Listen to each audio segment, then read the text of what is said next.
సమాజం అభివృద్ధి చెందాలని ఆశిస్తున్న సమయంలో రెండు సిద్ధాంతాల్ని మన ముందు ఈ ఎన్నికల సమయం పెడుతూ ఉన్నది. ఒక సిద్ధాంతం 76 ఏళ్లుగా అట్టడుగు నెట్టబడి పాతాళ లోకానికి తొక్కబడినటువంటి ఆ వర్గాల్ని పైకి తీసుకురావటం కోసం పైకి భూమిని తన్నుకొని ఉమ్మికొచ్చినటువంటి, అవసరమైతే హిమాలయ పర్వతాల లాంటి కాంగ్రెస్ పార్టీని కూడా కాదనుకొని తన పార్టీని నిర్మించి ఈ రాష్ట్రంలో 9 సంవత్సరాలు పాదయాత్ర చేసి, నా పాదయాత్ర, నా ప్రతి అడుగు ఈ రాష్ట్రంలో పేదల పక్షానే అని చెప్పి నిలబడినటువంటి జగనన్న సిద్ధాంతం ఒకవైపు, అవసరమైతే ఈ మంగళగిరిలో ప్రతి ఇంటిని కొనగలను, ప్రతి వ్యక్తిని కొనగలను, నా దగ్గర అంత డబ్బు ఉందని చెప్పి తెలుగుదేశం సిద్ధాంతం ఒకవైపు, ఈ రెండుటి మధ్య ఒక పేదవాడిగా, ఒక గంజి మాత్రమే తాగి బతుకుతున్నటువంటి ఒక వ్యక్తిగా ఇదిగో ఈ రణరంగంలో మన ముందు నిలిపినటువంటి జగనన్న. చిరంజీవి మీకు కావాలా? చిరంజీవిని ఎన్నుకునే చిరంజీవులుగా మీరు మాట్లాడతారా? లేకపోతే ఇదిగో ఒక దుర్మార్గమైన ఆలోచన, పెత్తందారుల పక్షాన నిలబడి ఈ రాష్ట్రం ఏమైపోయినా పర్వాలేదు, మా పందాలు మాత్రమే గెలవాలి, నేను ఎక్కడ ఓడిపోయానో అక్కడ మాత్రమే గెలవాలని ప్రతి ఇంటిని నేను కొంటున్నాను, ప్రతి ఇంటికి ఏం కావాలో అన్ని సరఫరా చేస్తున్నానంటే, ఓ లోకేష్, ఏమన్నా మంగళగిరిలో దొరికే చీరలు అనుకున్నావా కొనుక్కొని పోవటానికి?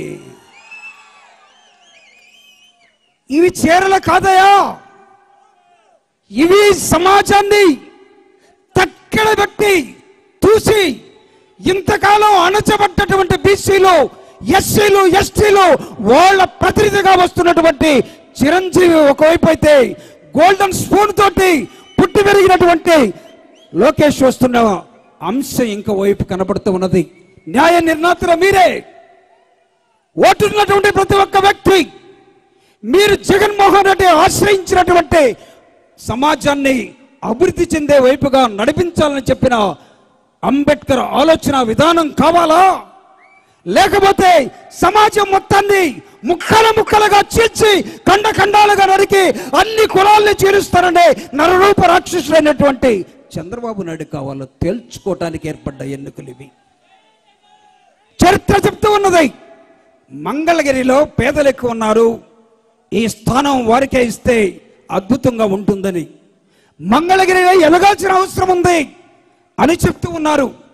కానీ తెలుగుదేశం పార్టీ ఏం భావిస్తూ ఉందంటే, ఒక పందెం కట్టినట్టుగా, లేకపోతే పందెం కోళ్ళని వదిలినట్టుగా, మా దగ్గర డబ్బులున్నాయి, మా వాడికి భాష వచ్చినా రాకపోయినా, లోకజ్ఞానం ఉన్నా లేకపోయినా, సంస్కృత పదాల్లో పలికినా పదకపోయినా నా కొడుకుని ఇక్కడే నిలబెడతానని పందెం కట్టుకున్నటువంటి చంద్రబాబు నాయుడు ఒకవైపు, నీకు దిక్కులేక చంద్రగిరి నుంచి కుప్పం పారిపోలేదా? ఏ విధంగా గెలుస్తాడో చంద్రబాబు నాయుడు కొడుకు ఈ ప్రాంతం నుంచి జగనన్నని కాదని ఒక్క ఓటు ఇక్కడి నుంచి అటువైపు వెళ్తుందా లేదో సమాధానం మీరే చెప్పాల్సిన అవసరం ఉంది. ఇదిగో చిరంజీవి వైపు, జగనన్న వైపు మేము నిలబడతానే వాళ్ళు గట్టిగా చేతులెత్తి అందరూ కూడా చప్పట్లు కొట్టి జగనన్నకి నిలబడేట్టుగా చేయాల్సిన అవసరం, ఆవశ్యకత ఈ రోజు ఉంది. ఎందుకు చెప్తున్నానంటే, రెండు సిద్ధాంతాల మధ్య కమ్యూనిస్టులు పుట్టినటువంటి ప్రాంతం ఇది, అనేకమైన ఉద్యమాలకి పురుడు పోసినటువంటి ప్రాంతం ఇది. ఈ రాష్ట్రంలో కానీ ఈ దేశంలో కానీ అనేకమైన ఉద్యమాలు పుట్టినటువంటి గడ్డ నుంచి ఈరోజు ఈ బిడ్డ నిలబడ్డాడు మీ ముందు, అడుగుతూ ఉన్నాడు, ప్రాధేయపడుతూ ఉన్నాడు. జగనన్న ఒక అవకాశం ఇచ్చాడు, అవకాశాన్ని నీరు కార్చకుండా, అమ్ముడు పోకుండా మీరందరూ కూడా నిలబెట్టాల్సిన అవసరం ఉంది.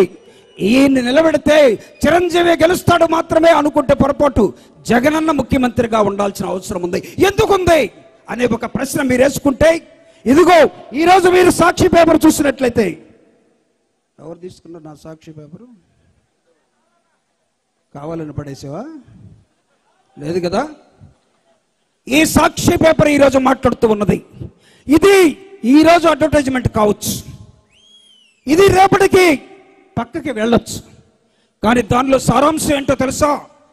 జగనన్న తీసుకొస్తున్నటువంటి విద్యా వ్యవస్థలో మార్పులు మీ బిడ్డల భావితరాల కోసం, మీ కడుపుని చించుకొని మీ పేగు బంధాన్ని బయటకేస్తే ఆ బిడ్డ బజారు పాలుకోకుండా విద్యావంతుడుగా ఎదగటం కోసం జగనన్న చేస్తున్నటువంటి అనేకమైన నాణ్యమైన ప్రమాణాల్లో విద్య SCRTని ప్రభుత్వాన్ని ఇంటర్నేషనల్ స్టడీస్ తోటి లింకప్ చేసి ఇంగ్లీష్ మీడియాన్ని మాత్రమే కాకుండా మీ ఆత్మ గౌరవాన్ని ప్రపంచవ్యాప్తంగా పేదింటి పిల్లలు ప్రపంచాన్ని ఏలాలి అనే ఒక నినాదంతో జగనన్న తీసుకొస్తున్న ఇంగ్లీష్ మీడియం.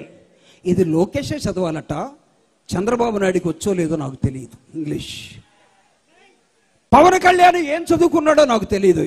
ఒకసారి 7వ తరగతి ఫెయిల్ అంటాడు, రెండవసారి ఇంటర్మీడియట్ పాస్ అంటాడు, 3వ తరగతి డిగ్రీ ఓపెన్ యూనివర్సిటీ అంటాడు.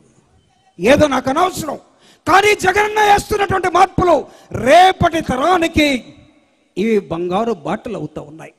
ప్రపంచంలో ఉన్నటువంటి IB అనే ఒక సంస్థను తీసుకొచ్చి SCRTకి ఇక్కడ ముడిపెట్టి విద్యా సంస్థలు కథం తొక్కబోతా ఉన్నాయి.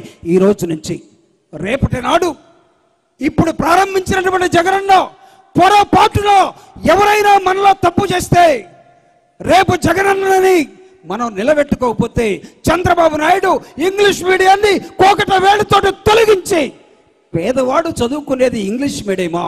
మీరు ఇంగ్లీష్ మీడియం చదువుకుంటే మా ఇళ్లలో పనిచేసేవాడు ఎవడు? మీరు ఇంగ్లీష్ మీడియం చదువుకుంటే మా పొలాల్లో పనిచేసేవాడు ఎవడు? మీరు ఇంగ్లీష్ మీడియం చదువుకుంటే మా ఇళ్లలో అంట్లు తోమేవాడు ఎవడు అని చంద్రబాబు నాయుడు ఒక ఆలోచన. ఈ పిల్లల అంట్లు తోమటానికి లేదు, ఈ పిల్లలు బట్టల షాపుల్లో పనిచేయడానికి లేదు, ఈ పిల్లల అమ్మతోటి పొలం పోవడానికి లేదు, ఈ పిల్లలు కూడా బడికి మాత్రమే పోవాలని ఒక రణ నినాదాన్ని తీసుకొస్తున్న జగనన్నని, ఆయన సిద్ధాంతాన్ని మన పిల్లల భవిష్యత్తు కోసం వాడగలిగితే ఇదిగో మేమంతా జగనన్నతోటి ఉంటామనే ఒక రణ నినాదాన్ని జై జగన్ అని మీరందరూ కూడా 2 చేతులెత్తి ఇవ్వగలిగితే, జై జగన్, జై జగన్, ఈ రణ నినాదం ఒక మార్పుకి దారి తీయాలి. ఈ రణ నినాదం రేపటి ఉదయానికి అంకురార్పణ కావాలి.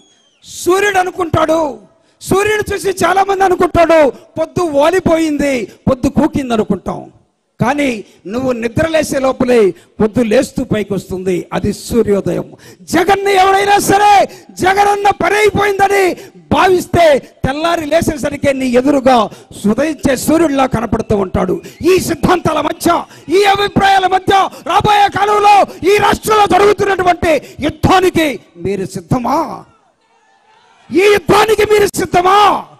అయితే చిరంజీవి అనే వ్యక్తిని మీరందరూ కూడా గెలిపించాలని, చిరంజీవి వ్యక్తిని జగనన్న మనిషిగా చూసి, చిరంజీవి వ్యక్తిని ఇదిగో విజయసాయి రెడ్డి గారు తీసుకొచ్చి మీ అందరికీ పరిచయం చేస్తున్న ఒక వ్యక్తిగా భావించి ఈయన గెలుపు కోసం మనందరం శ్రమించి ఆయన్ని అసెంబ్లీలో పంపడం కోసం, తద్వారా మీ ప్రాంత సమస్యలన్నిటి కూడా ఈయన అనేకమైనటువంటి సమాధానాలు తీసుకొచ్చే వ్యక్తిగా ఉంచాలని కోరుకుంటూ, జగనన్న ఆలోచన విధానం వర్ధిల్లాలి. ఏమిటి ఆయన ఆలోచన విధానం?